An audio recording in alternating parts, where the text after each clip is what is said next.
Good afternoon and welcome.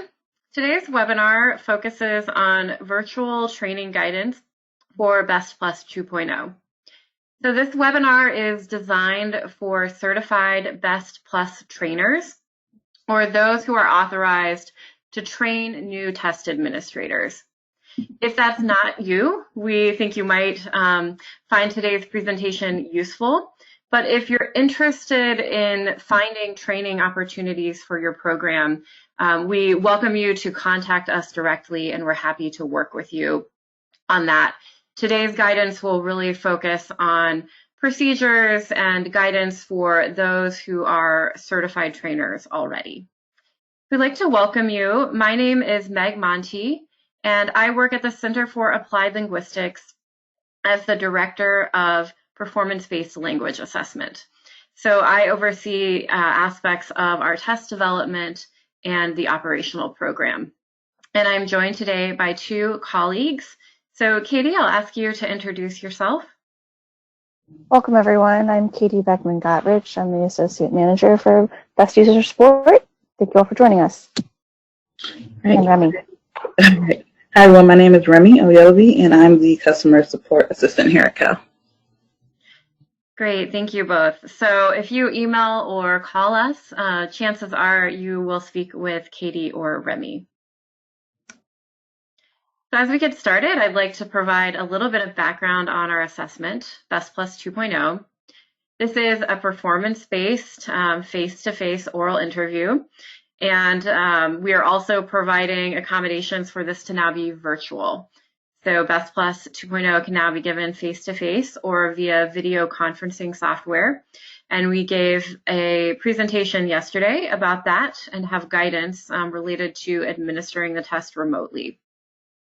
So Best Plus 2.0 is a performance-based assessment designed to assess functional oral language skills, interpersonal communication of adult English learners. And it can be used for reporting and monitoring purposes in adult English language education programs.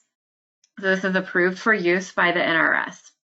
And as we get started, I want to mention that our new version of the test, Best Plus 3.0, is currently in development, but the release date for that new test is pending as we make adjustments for COVID and some of the delays that we're seeing because of that. And for training, Best Plus 2.0 must be administered by trained test administrators. And this can happen through face-to-face or now virtual workshops designed to prepare test administrators to reliably administer as well as score the test. And we offer two trainings. One is the test administrator training. This is a workshop designed for brand new test administrators. And then we also offer Best Plus refresher training. And this is designed as additional practice for new or experienced test administrators. And that is a very flexible training that can be adapted for different formats. But both of these can now be administered virtually. So again, I want to reiterate, if you're interested in scheduling a training session, you can contact our team at aea@cal.org. And Best Plus, the assessment and the training is designed by the Center for Applied Linguistics. We recently celebrated our 60th anniversary. And for over 60 years, Cal has been committed to our mission, which is to promote access, equity, and mutual understanding for linguistically and culturally diverse people around the world. And our work in adult English assessments and with Best Plus is very much in line with this mission. And we see our testing and the training we provide as supporting educational access for adult English learners and being an important component of ensuring that they have access to high quality instruction, as well as good information about the progress that they're making in learning English. And our goals in today's PowerPoint are to review the guidance that we have developed for conducting virtual test administrator training. This is a document that you can view within this webinar as a download. We have both our virtual training and virtual testing guidance available for you. And most of the information that we'll be covering does come from that virtual training guidance. We also want to connect and support with our Best Plus trainers so that you're able to provide remote trainings if that is something you're pursuing, and we'll be able to answer some of your questions.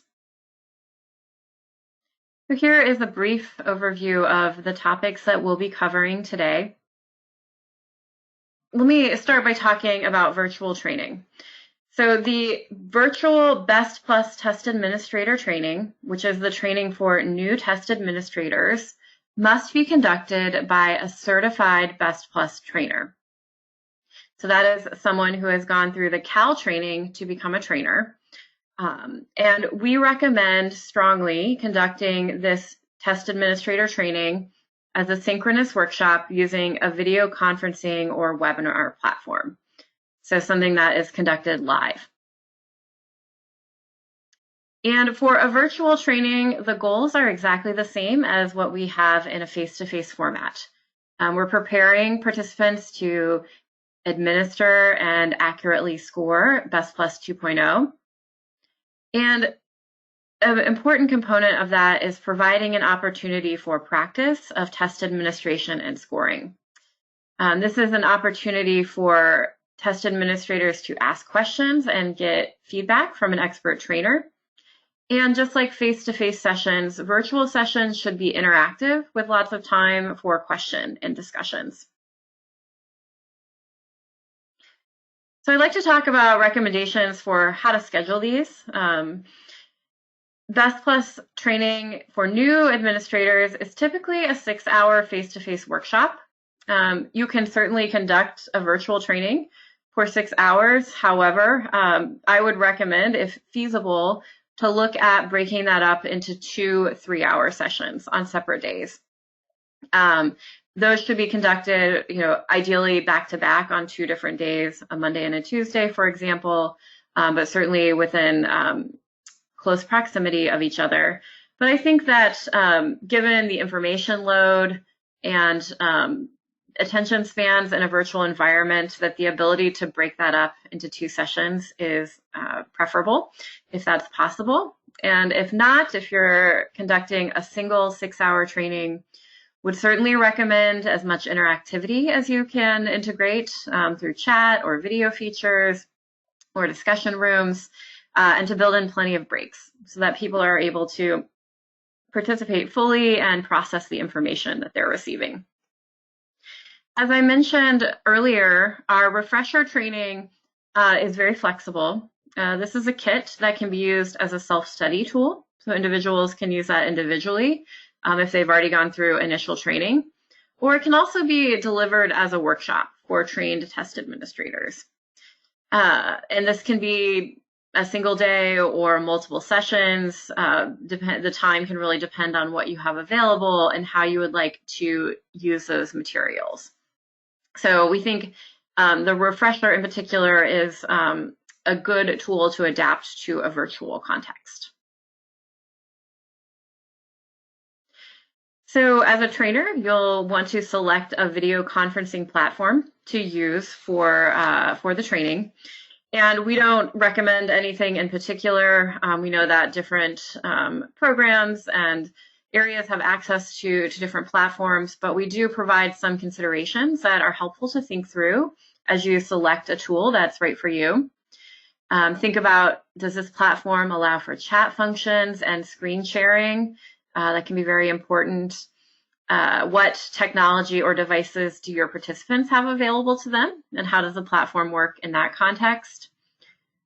Is there any prep that people need to do, such as downloading software or registering and logging in beforehand? Things that you can do in advance that will make the training itself run smoothly. And then, are there any time limits that could affect your training, particularly if you're scheduling something that is fairly long? You want to make sure that the platform can accommodate that. And then finally, are there any internet speed requirements if you're using video that may cause challenges for participants?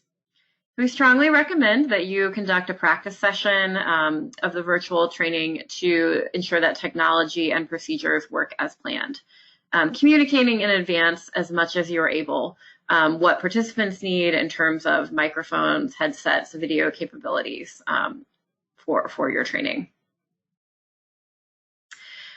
We know that right now having access to physical materials can often be challenging, and so our team will provide complimentary digital materials to programs who have made an approved purchase of physical materials. You can contact us and we will send these to you via secure file share. And I'll emphasize this again later, but we are not emailing any of these secure test files. They contain confidential and secure test information. And so from Cal as well as within your program, we ask that you not email any files, but that you always use secure file sharing procedures for making those available. And certainly don't post these on any public forum or things like that. So digital materials that you can obtain include the testing software itself, the trainer manual, the test administrator guide, the scoring rubric, the refresher toolkit, and the workbook for that refresher, the test administrator's edition. A few other notes about security. Virtual meeting links should only be shared with confirmed participants, so please don't post those or make those publicly available. And then again, please do not email any secure training materials, so the digital files of the test or the administrator guide, things like that. And we also ask that you reiterate this to your participants that you're training as we work in a more virtual space, reminding them of the importance of test security at the beginning of and throughout the training. And one way that we help to enforce test security is by having all new test administrators complete a registration form that includes the security agreement component. And we've now provided support for these to be collected virtually via an online form. So if you email us at aea@cal.org, we will make that virtual form accessible to you. A few notes about facilitation. We find that smaller training sessions, 10 or fewer participants really being ideal, but no more than 20, so that a facilitator can provide feedback and interact with participants. And ensure carefully that each participant has everything they need in terms of materials before the workshop, via digital or print copies if you are able. We recommend that you build extra time at the beginning of training for participants to join and troubleshoot technology. We give a little buffer at the beginning to get things running smoothly. And again, ensure that there are sufficient breaks and opportunities for interaction and discussion so that participants stay engaged and interested. The test administrator training must be facilitated by the certified Best Plus trainer, but the refresher training can be facilitated by any trained Best Plus user. So there's no particular requirement there. And if you're able, it is very helpful to have someone who's able to assist with the training in addition to the facilitator or trainer, someone who can help manage the webinar or video components of the training to make things run smoothly. One essential component of the training for new test administrators is the part where participants practice in pairs with one another administering the test. And this allows new test administrators to become comfortable with the content and format. And it also allows the facilitator to observe and assess what they've learned and to provide some feedback to them directly. So we think that paired practice can be done well in a remote training using breakout rooms or separate video chats, but will potentially require some different scheduling considerations than if you're just observing people paired off in a room.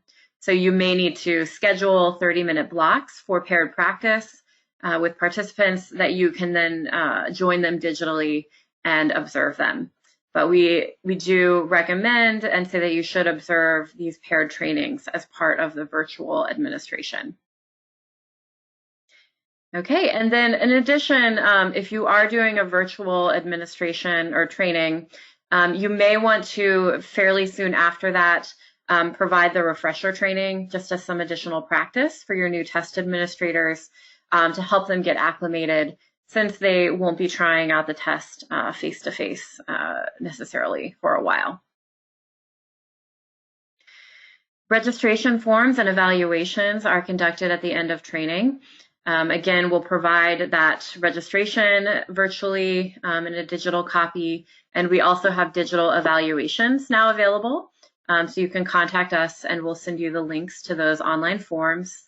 And these are very important because the forms are used to associate test administrators with programs and authorize them to purchase and activate test administrations. So we do need you to continue to fill those out for virtual trainings so that people can authorize the administrations. Okay, so that comes to the end of the information that we're going to present today. And we have about 10 to 15 minutes left for your questions and comments. So with that, I will ask my colleagues, Katie and Remy, if they could moderate and let us know some of the comments that have been put in by our participants today, and we'll respond to those.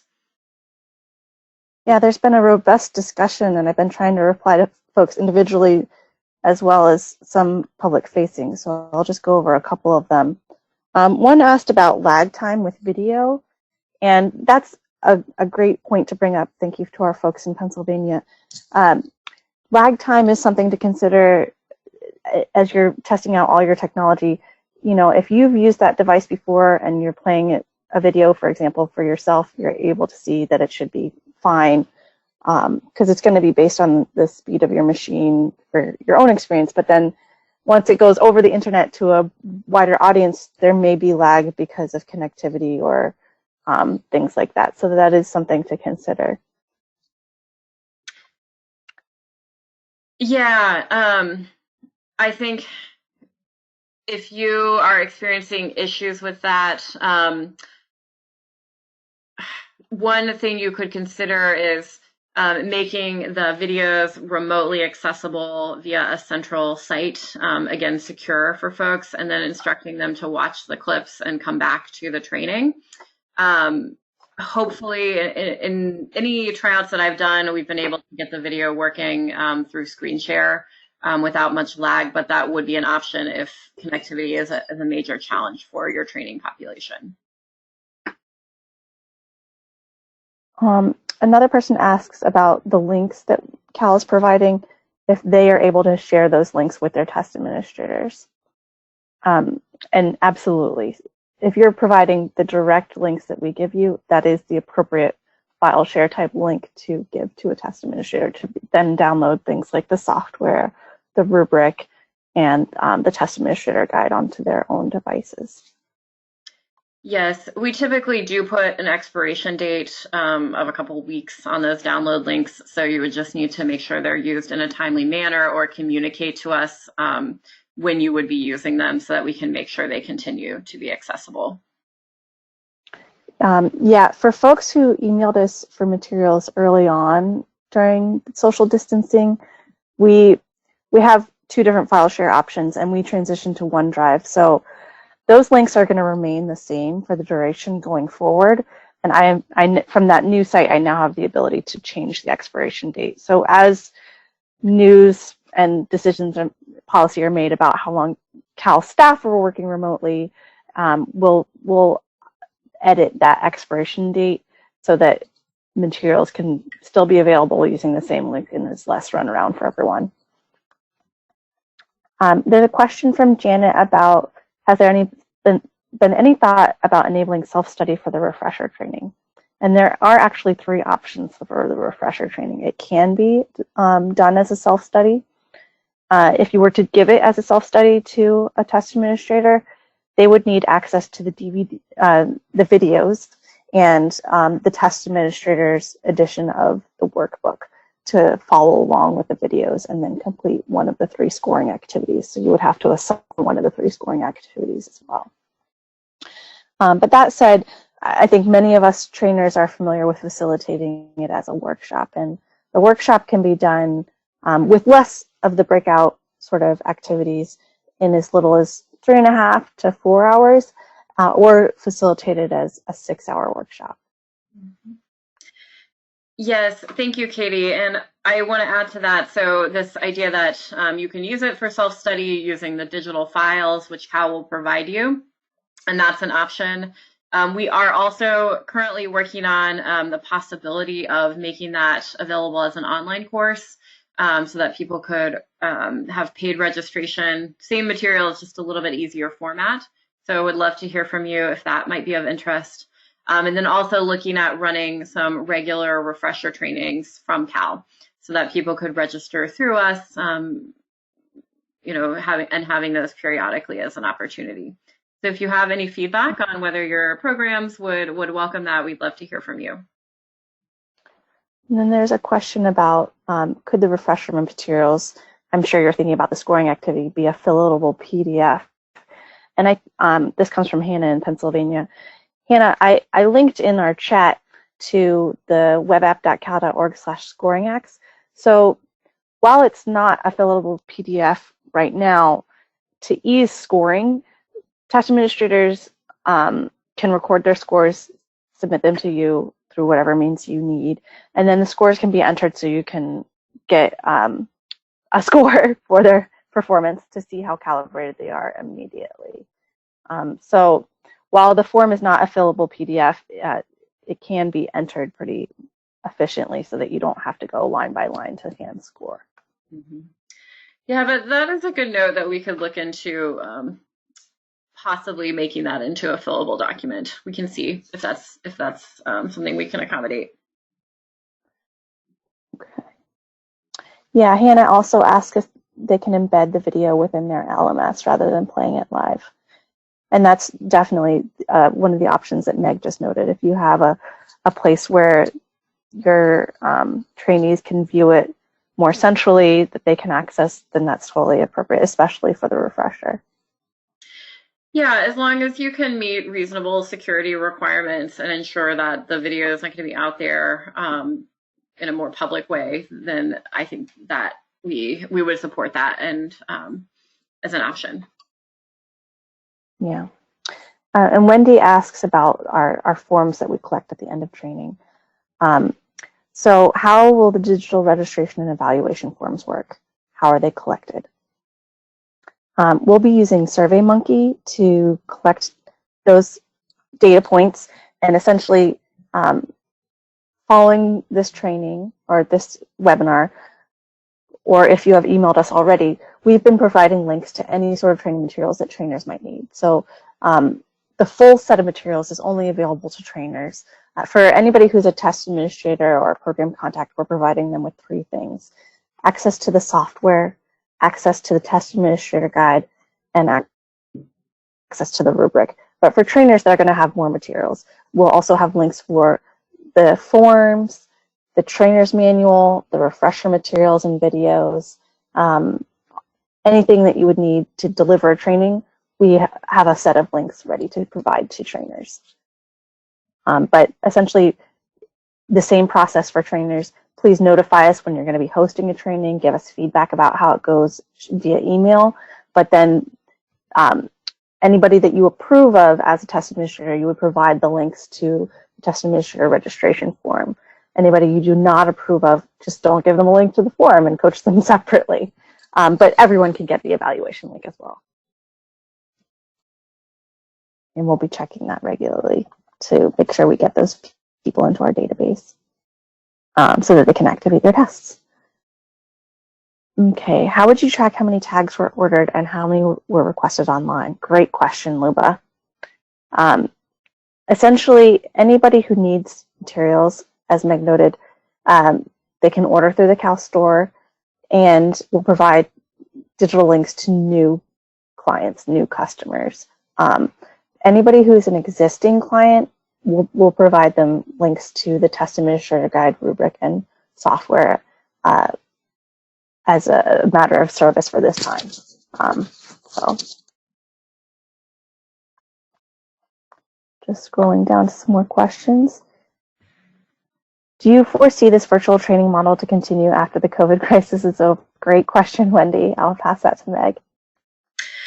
Yes, as I mentioned at the beginning, we're working on plans for the next iteration of Best Plus, which was going to include some virtual training and self-access options, and we were in the process of developing those. So it is in the works for Best Plus 3.0, and I think we'd be very interested in hearing from you about continuing that while Best Plus 2.0 is still in use. I think we would support that now that there is a developing infrastructure in place and maybe needed on and off throughout, depending on the nature of how long schools are closed and if additional closures come up in the future. So I think, yes, we are looking at expanding the availability of virtual training into beyond the current crisis. Yeah, and I think this relates to Lorraine Romero's question. When do you schedule the paired practice during the 6-hour initial test administrator training? So that can be very flexible depending on the size of your training and the composition and availability of you and your participants. But I would recommend scheduling observations in staggered 15 to 30-minute blocks so that your participants are scheduled to work together in pairs. They have clear information on what conferencing material, video conferencing software to do that, and then you can drop in and view them. So it will be a little bit challenging in a different way in that you can't walk around a room, obviously, but you'll have to have those in a more scheduled way. So they could happen staggered throughout that at the end of that 6-hour training or at the end of the training, or they could happen separately over the course of a few days following the initial training content. Okay. As a trainer, do I need to request links to the training materials? I would say, while I don't want to be annoying, please do go ahead and request the links if we have not already corresponded with you, only because so many folks have had changes in their workplaces and they've been a trainer across programs, and we want to make sure we have your up-to-date information. Now, that said, if we invited you to this webinar, we must have your correct email address. So I will be emailing the trainers that we have on file with the addresses we have on file with the training materials. But if you've happened upon this webinar independently and you're not sure if you're on that list, it's a safer bet to go ahead and email us. Okay, Sandy Parrott, good to see your name. Did you say the refresher was 3.5 to 4 hours or up to 6 hours? Yes, I did. There are a couple different facilitation options. The self-study, I think, is the most compact and can get down to 3 hours, but it could go up to a 6-hour workshop depending on how you facilitate it. And in that 6-hour option, you could break it up into a couple days if you think that that's best for the learning environment. Stephen Amos asks if we have trainers in the Hampton Roads area of Virginia.